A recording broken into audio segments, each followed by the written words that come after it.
Because this is basically represents the sort of the Jekyll and Hyde of Walter White, is that he suddenly starts finding he's feeling awake. He's suddenly getting that sense of recognition and that acknowledgement, which he didn't have when he was a good and yet unfulfilled person. So he starts moving in this direction.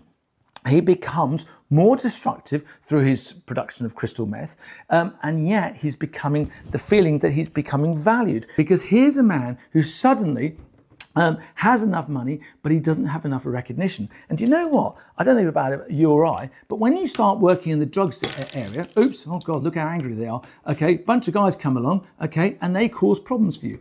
But the funny thing is, because Walter now suddenly feels very self-assured because of the recognition of the money that he's gaining, he thinks he can deal with them. And do you know what? He does. He's pretty smart at it. He suddenly becomes quite a drug baron himself, and he becomes a bit of a mafia guy, and he basically kills loads of people. He becomes hugely destructive, but hugely satisfied. So now we're caught in a bit of a trap, because this guy is no longer needing the money for the legacy. He's caught in a loop, because the more he does this, the more recognition he gets, and the more fulfilled he feels, but the more problems come along, and the loop goes on, and he's just caught in a horrible spiral.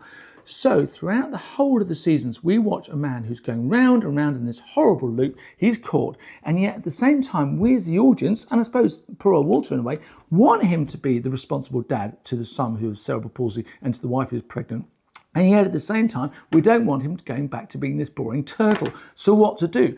And that's the question that really dogs him and also dogs us, the audience, throughout the entire 5 seasons. And it's only in the last 30 seconds of season 5, last episode, where he actually decides to sacrifice himself, where he realizes, I can't have my cake and eat it. I can only settle on one and not both.